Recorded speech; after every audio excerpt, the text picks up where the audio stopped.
পুষ্পস্তবক অর্পণ করবেন।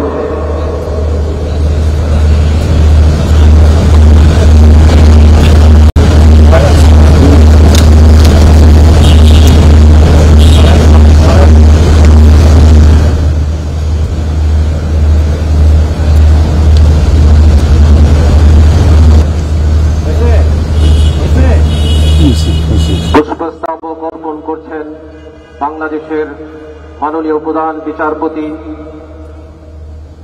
বিচারপতি ডক্টর সৈয়দ রেফাত আহমেদের নেতৃত্বে উভয় বিভাগের মাননীয় বিচারপতি বৃন্দ।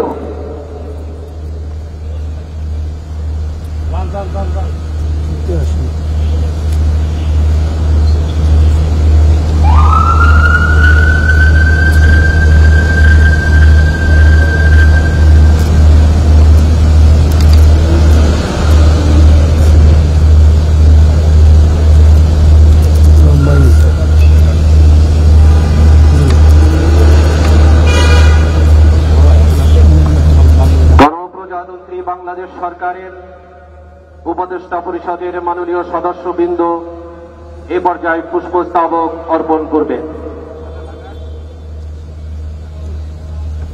মাননীয় উপদেষ্টা বৃন্দের মধ্যে উপস্থিত রয়েছেন জনাব সালেউদ্দিন আহমেদ, জনাব ওয়াহিদুদ্দিন মাহমুদ, অধ্যাপক ডক্টর আসিফ নজরুল, জনাব মোহাম্মদ তৌহিদ হোসেন, লেফটেন্যান্ট জেনারেল মোহাম্মদ জাহাঙ্গীর আলম চৌধুরী অবসরপ্রাপ্ত, জনাব আদিলুর রহমান খান, জনাব আলী ইমাম মজুমদার, জনাব মোহাম্মদ ফৌজুল কবির খান, সৈয়দা রিজানা হাসান, জনাব মোহাম্মদ নাহিদ ইসলাম, জনাব আসিফ মাহমুদ সজীব ভুইয়া, জনাব ফারুকি আজম বীর প্রতীক, ব্রিগেডিয়ার জেনারেল অবসরপ্রাপ্ত ডক্টর এম সাখাওয়াত হোসেন, জনাব নূর জাহান বেগম, অধ্যাপক ডাক্তার বিধান রঞ্জন রায় পোদ্দার, জনাব ফরিদা আক্তার, জনাব শারমিন এস মুর্শিদ, ডক্টর আফামা খালিদ হোসেন, জনাব সুপ্রদীপ চাকমা, জনাব শেখ বশির উদ্দিন, জনাব মোহাম্মদ মাহফুজ আলম, জনাব মুস্তফা সরোয়ার ফারুকি, লেফটেন্যান্ট জেনারেল অবসরপ্রাপ্ত আব্দুল হাফিজ, জনাব লুৎফে সিদ্দিকী, ডক্টর খলিলুর রহমান, জনাব খুদা বক্স চৌধুরী, অধ্যাপক ডাক্তার Mohammad Saidur Rahman, professor doctor M Aminul ইসলাম।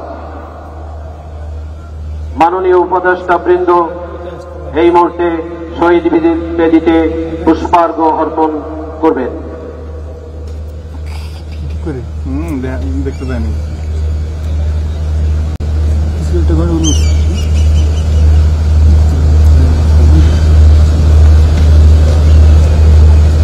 গণপ্রজাতন্ত্রী বাংলাদেশ সরকারের উপদেষ্টা মণ্ডলীর মাননীয় সদস্যবৃন্দ এই মুহূর্তে শহীদ মিনারের বেদিতে পুষ্পার্ঘ অর্পণ করছেন।